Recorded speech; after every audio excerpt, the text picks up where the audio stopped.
Now, as we know, over COVID times, we've all gotten very much used to the idea of remote work, and it's posed a challenge for some people, but ultimately it has been extraordinarily successful. So Atlassian did a report, and it's based on a lot of the data that they're getting through their own solution, the Jira solution and so forth. But what they found with this report is that 68% of people had better job satisfaction when they were working remotely. And weirdly, 80% felt closer to their teams. And importantly, 73% felt more satisfied with their leaders. And what is really interesting is that what they were able to tell based on how people were using their platform is that we were working an extra 34 minutes a day. So this feels like a massive win-win.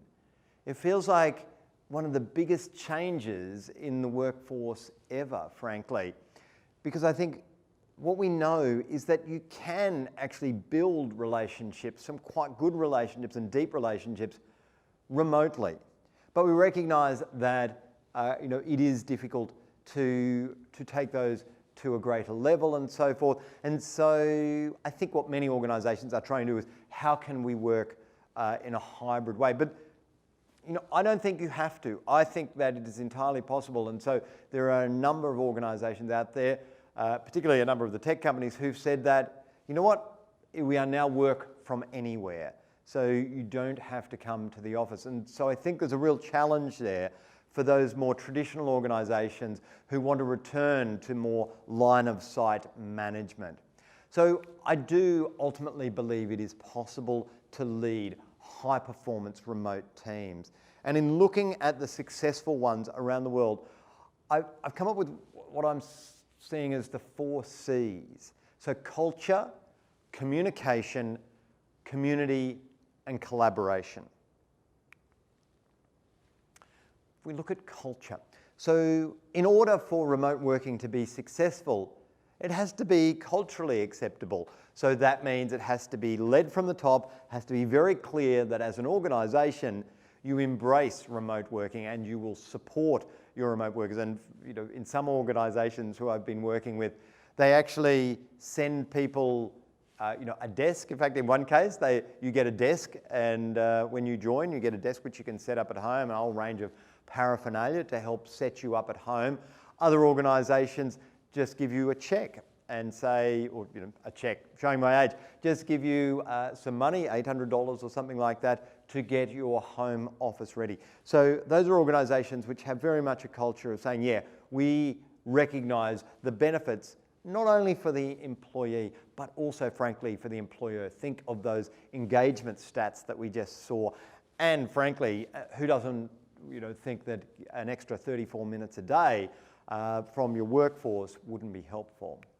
So you need a culture. You then need communication. So remote working is incredibly tough on leaders because you have to be very diligent with the way that you communicate.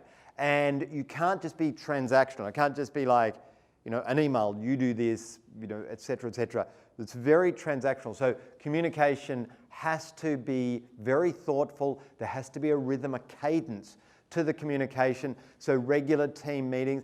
And the communication needs to be not just about work things, but rather it needs to embrace the social and emotional sides of things. And in fact, I think what happens with remote, and one manager who I was speaking to recently said they found themselves really enmeshed in their employees' lives. And so, there's obviously needs to be a natural limit to the extent to which you do that.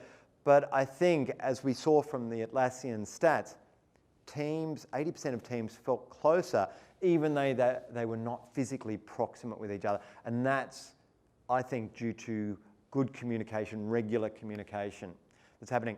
Because what you've got to build, frankly, is a sense of community. Because if you are all working in the same office, you get that community. It just happens because you happen to be going to the water cooler at the same time. You happen to be going to the kitchen. And so you drop by someone's desk. That is just a natural community forms. In a remote work sense, you actually have to work at that community.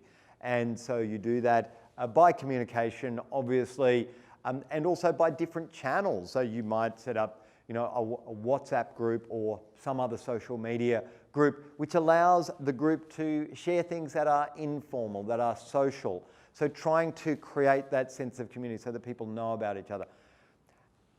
And ultimately what you need to do is you need to use the technology to allow extraordinary collaboration. Now this is a photograph of some of the happiest people I have ever seen. I have never, ever spoken on a Zoom call where the people are this happy to be on the Zoom call. So I'm not sure what place this is, but I think we all should go and work there. But you know, what we can do is we can use the technology. There's a lot of collaboration tools, and we need to embrace them, and we need to use every aspect of them. So we need to use the breakout rooms, we need to use the chat, we need to use the Q&A.